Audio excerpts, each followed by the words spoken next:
Friends నమస్తే అండి, నేను మీ సుభాష్. ఇప్పుడు మనం ఈ ఎపిసోడ్లో భుజము నొప్పి మన వైద్యం ద్వారా అక్యుప్రెషర్ అక్యుపంక్చర్ ద్వారా మనం ఏ విధంగా తగ్గించుకోవచ్చు అనే అంశాల మీద చూద్దాం. క్లుప్తంగా అసలు భుజము నొప్పి ఎందుకు వస్తుంది, భుజము నొప్పి అంటే ఏంటి, భుజములో వాపు ఉండడం వల్ల ఆ చుట్టుపక్కల ఉండే కండరాల్లో బిగుస్తనం ఏర్పడుతుంది. దానివల్ల ఏం చేస్తుంది, బాడీ ఏం చేస్తుందంటే మూమెంట్ని రెస్ట్రిక్ట్ చేస్తుంది, ఎందుకంటే ఆ వాపు పెరగకుండా ఉండడానికి.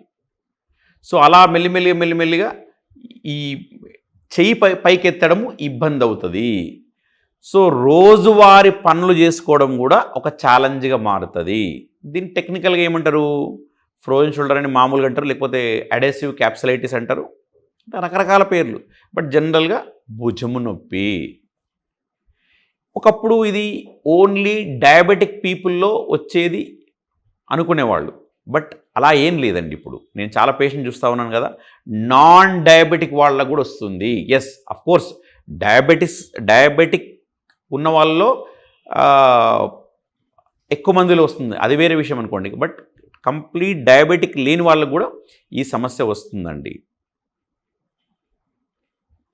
ఈ సమస్య వచ్చినప్పుడు రోజువారీ పనులకు కూడా ఇబ్బంది అవుతుంది. మనకి ఏది వాడాలన్నా ఈ హ్యాండ్ ఇంపార్టెంట్ కదండి, లిఫ్ట్ చేయాలి. ఓకే, సో లిఫ్టింగ్ అన్నది ఒక ఛాలెంజింగ్ మారిపోతుంది.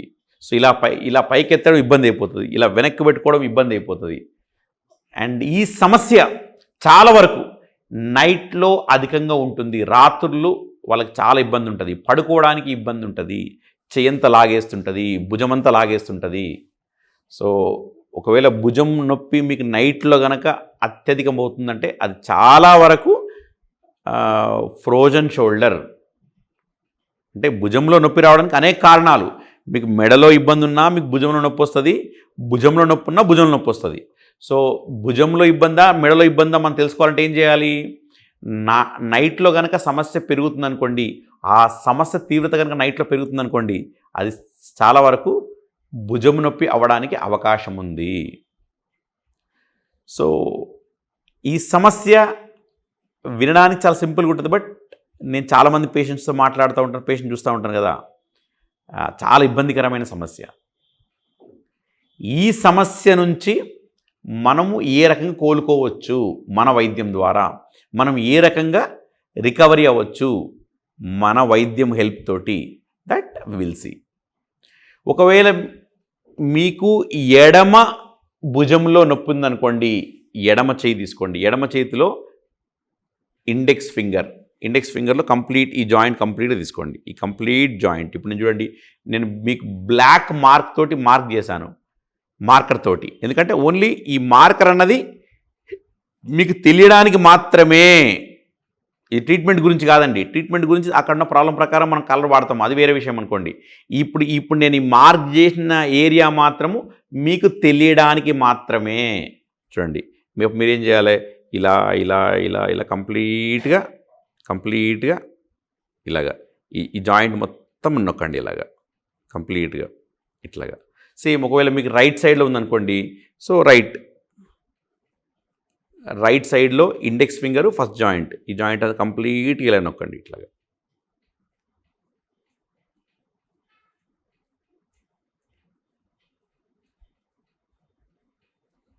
ఇట్లాగా.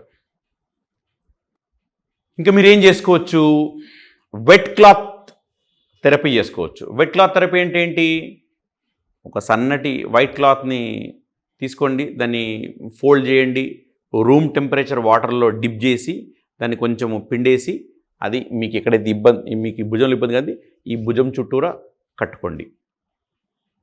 కట్టుకొని ఒక అరగంట ఉండండి, దాన్ని తీసేయండి. దీని తర్వాత మీరు ఉప్పుతో కాపడం పెట్టండి, లేదంటే హీట్ బ్యాగ్తో కాపడం పెట్టండి. సో ఇది wet heat and cold and heat therapy లాగా పనిచేస్తుంది. చేయండి. మీకు ఈ అక్యుప్రెషర్ వాడుకుంటూ ఇప్పుడు నేను చెప్పినట్టుగా హీట్ అండ్ కోల్డ్ థెరపీ, దాంతోపాటు తేలికపాటి ఎక్సర్సైజ్ చేయండి. అండ్ ఖచ్చితంగా మీ సమస్య నుంచి మీరు బయటపడడానికి అవకాశం ఉంటుంది. ఎవరైతే ఒకవేళ డయాబెటిక్ ఉన్న వాళ్ళు ఉంటారో వాళ్ళ డయాబెటిక్ లెవెల్స్ నార్మల్ అయ్యే విధంగా ప్రయత్నం చేయండి.